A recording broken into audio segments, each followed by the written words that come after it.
मकबूजा जम्मू और कश्मीर में भारतीय बर्बरियत अपने अरूज पर है। कश्मीरी अवाम भारतीय फौजियों के हाथों नाकाबिले बयान मजालिम का शिकार हैं। मकबूजा जम्मू और कश्मीर में कत्ल, गिरफ्तारियां और तशद्दुद बड़े पैमाने पर जारी हैं। कश्मीरी अवाम को कत्ल करने के अलावा भारतीय फौजी कश्मीरी अवाम के घरों और अमलाक को तबाह बर्बाद कर रहे हैं। मकबूजा जम्मू कश्मीर में रोजाना की बुनियाद पर कत्ले आम गैर कानूनी भारतीय कब्जे का नतीजा है। भारत में मुसलमानों की नस्ल कुशी के मनसूबों के दरमियान भारत बदतरीन फिरका वाराना फसादात की राह पर गामजन है। भारतीय फौजियों के हाथों कश्मीरी अवाम के बहिमाना कत्लेआम का मकसद कश्मीरी अवाम को तहरीक आज़ादी से खौफजदा करना है, लेकिन हर कत्ल कश्मीरी अवाम की जदोजहद आज़ादी में नई कुव्वत पैदा करता है।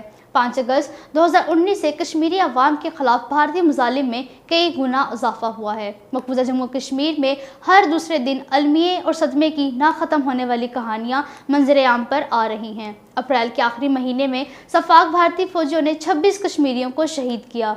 मकबूजा जम्मू कश्मीर में जनवरी 1989 से 30 अप्रैल 2022 तक 96,022 कश्मीरी शहीद किए जा चुके हैं।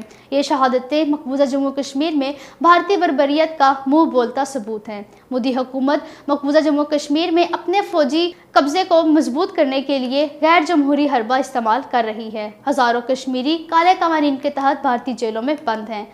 बैनुल-अक़वामी इंसानी हकूक़ के इदारों ने मकबूजा जम्मू कश्मीर में भारतीय फौजियों की तरफ से इंसानी हकूक़ की खिलाफ वर्जियों के बारे में बार बार खतरे की घंटी बजाई है। कश्मीरी अवाम गुज़िश्ता 7 दहाइयों से भारतीय फौजियों के मुजालिम को बर्दाश्त कर रहे हैं। मकबूजा जम्मू कश्मीर में भारतीय मुजालिम पर दुनिया की मुजरमाना खामोशी इंतहाई काबिल मज़म्मत है। अक़वाम मुत्तहिदा और आलमी ताकतें कश्मीरी अवाम को भारतीय जारहियत से बचाने के लिए अमली इक़दामात करें।